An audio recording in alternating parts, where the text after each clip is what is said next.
La loi normale est une loi qui est loin d'être normale. Derrière son air tranquille, je parle de sa symétrie par rapport à l'axe des ordonnées,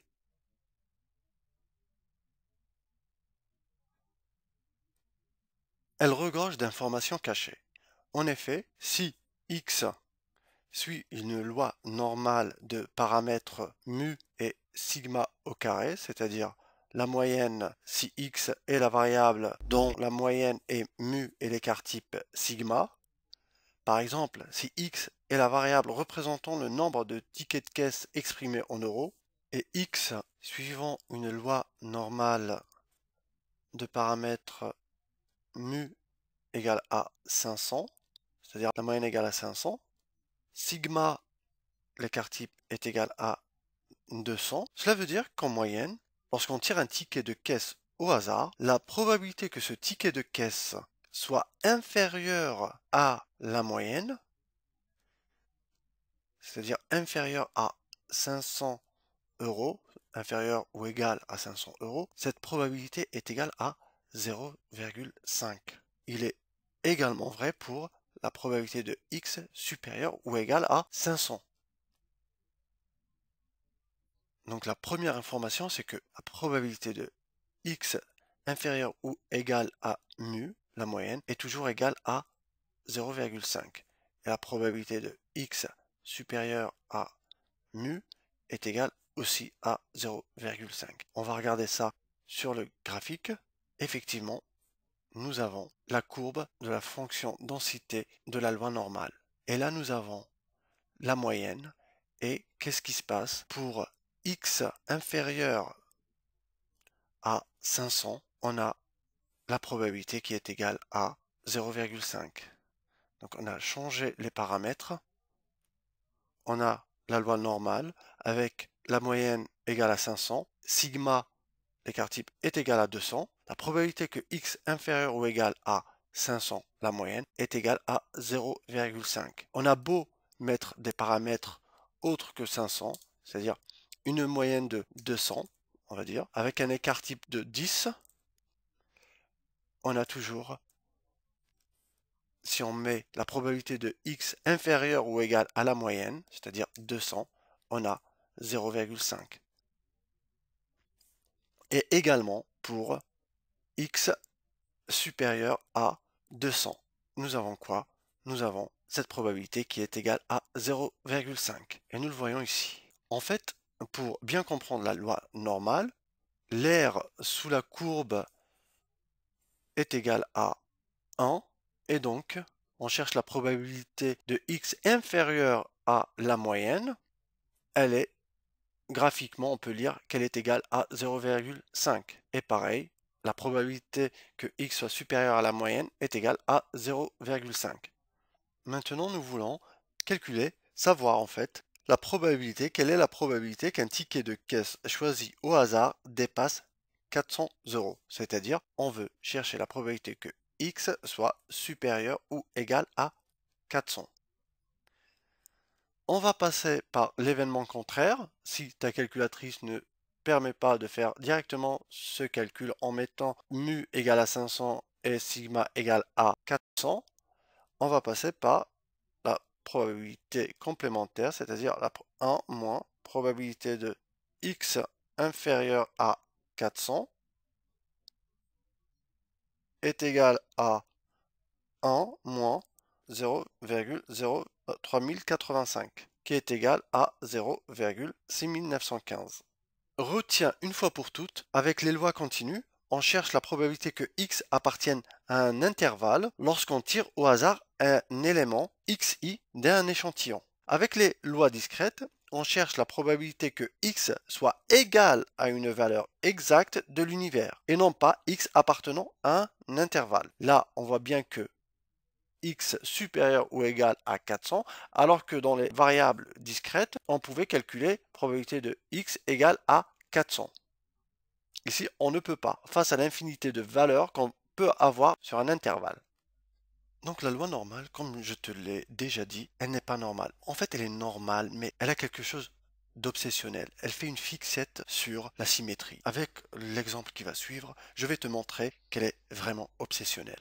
la symétrie l'obsède. Donc voilà le deuxième exemple. X, une variable représentant le quotient intellectuel d'un échantillon de population, et on a remarqué que X suivait une loi normale de paramètres mu, c'est-à-dire la moyenne, égale à 100, et d'écart type égale à 15. Ça veut dire quoi? Ça veut dire que si X suit une loi normale de paramètres 100 et 15, ça veut dire que la probabilité que X inférieur ou égal à la moyenne est égale à la probabilité que X soit supérieur ou égal à la moyenne est égale à 0,5. Un QI de 100 avec plus ou moins 15 d'écart type, ça veut dire aussi que la probabilité que X appartienne à l'intervalle 115-85, c'est-à-dire que X est inférieur ou égal à 115 et supérieur ou égal à 85 est égal à 0,6827. Pourquoi?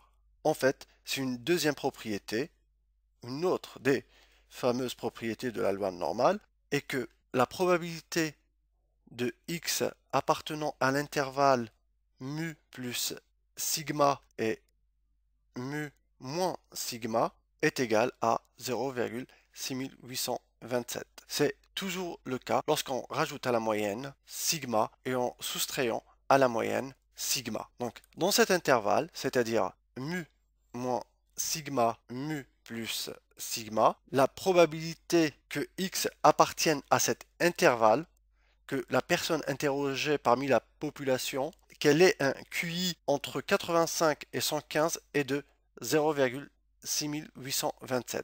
Donc, lorsqu'on interroge une personne au hasard parmi cette population, la probabilité que cette personne ait un QI entre 85 et 115 est de 0,6827.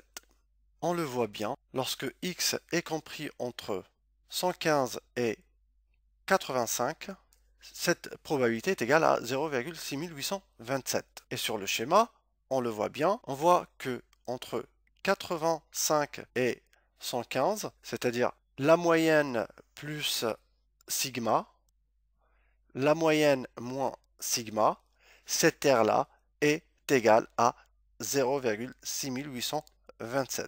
Une autre des propriétés de la loi normale, c'est son obsession toujours de la symétrie, et cette fois-ci, nous avons la probabilité que X appartienne à l'intervalle mu plus 2 sigma, mu moins 2 sigma, est égal à 0,95. Qu'est-ce que ça veut dire? Ça veut dire que lorsqu'on prend au hasard une personne de cette population étudiée, de cet échantillon, qu'est-ce qu'on remarque? On remarque que la probabilité qu'elle ait un QI de, dans cet exemple, mu moins 2 sigma, c'est-à-dire 70, inférieur à x est inférieur à 130, donc qu'elle ait un QI entre 70 et 130 est égal à 0,95.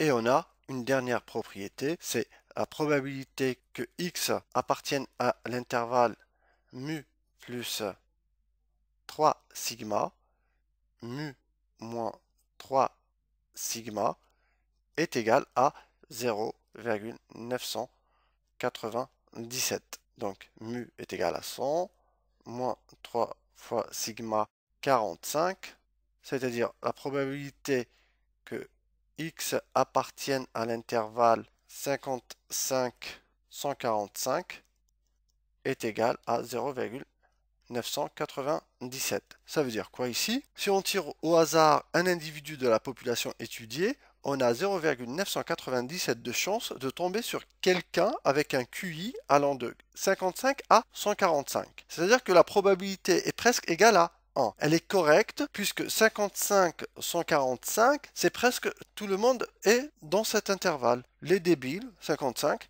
et les plus intelligents, 145. Cette probabilité veut aussi dire que la probabilité d'obtenir une valeur de x en dehors de l'intervalle 55-145, c'est-à-dire x n'appartenant pas à mu moins 3 sigma mu plus 3 sigma, est quasiment nul. Donc, il y a des valeurs à apprendre par cœur.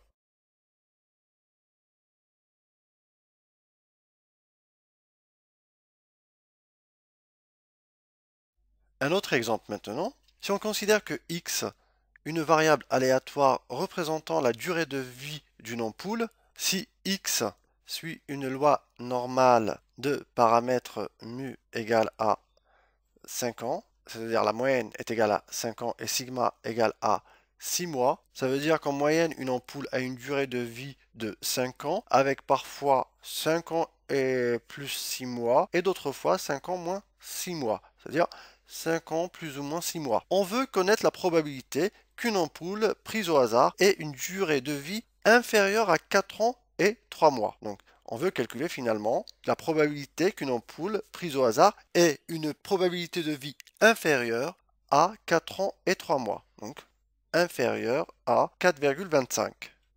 0,25 car 3 mois, c'est le quart d'un an. Donc, schématiquement, on voit bien la loi normale ici.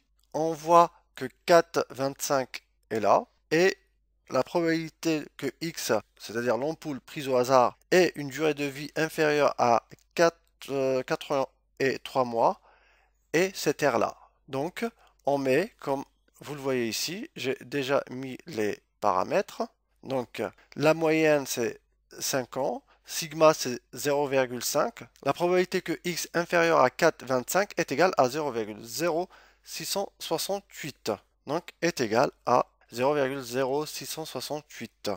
Maintenant, si on veut calculer la probabilité que x soit supérieur ou égal à 5,25, cette probabilité, elle est aussi égale, c'est-à-dire que on veut savoir quelle est la probabilité de tomber au hasard sur une ampoule dont la durée de vie est supérieure à 5 ans et 3 mois.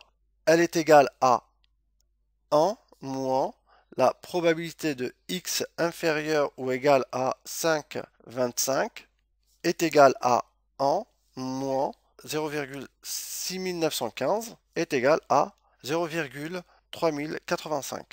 Ici, soit tu sais entrer x supérieur à 5,25 dans ta calculatrice, sinon tu passes par cette formule, c'est-à-dire probabilité que x supérieur à 5,25 est égal à 1 moins probabilité que x soit inférieur à 5,25. C'est-à-dire que tu utiliseras cette formule. Probabilité de x soit supérieure à x est égale à 1 moins la probabilité que x soit inférieur à x. On a vu à travers les exemples que la courbe de la loi normale est en cloche. Sa densité de proba est la fonction f définie sur R par f de x égale à 1 sur racine de 2pi exponentielle de moins x2 sur 2. Si x suit une loi normale sont très réduites, c'est-à-dire de moyenne 0 et d'écart type 1. Sa densité de proba nous renseigne sur l'aire totale sous la courbe représentative de f, qui est égale à 1. C'est-à-dire que la probabilité que x appartienne à R est égale à 1. La courbe représentative de f est symétrique par rapport à l'axe des ordonnées. On l'avait vu dans nos exemples. Cela entraîne la probabilité de x appartenant à 0 plus l'infini est égale à la probabilité x appartenant à moins l'infini 0 est égale à 0,5. C'est ce qu'on avait vu lors des exemples, c'est-à-dire probabilité que x supérieur ou égal à 0 est égal à la probabilité de x inférieur ou égal à 0 est égal à 0,5. Et aussi, on peut en déduire que la probabilité de, dans ce qui va suivre, mu n'est plus égal à la moyenne, mais une valeur quelconque xi de l'intervalle étudié. J'aurais pu mettre au lieu de mu, u ou bien xi. X inférieur à moins mu est égal à la probabilité x supérieur à mu.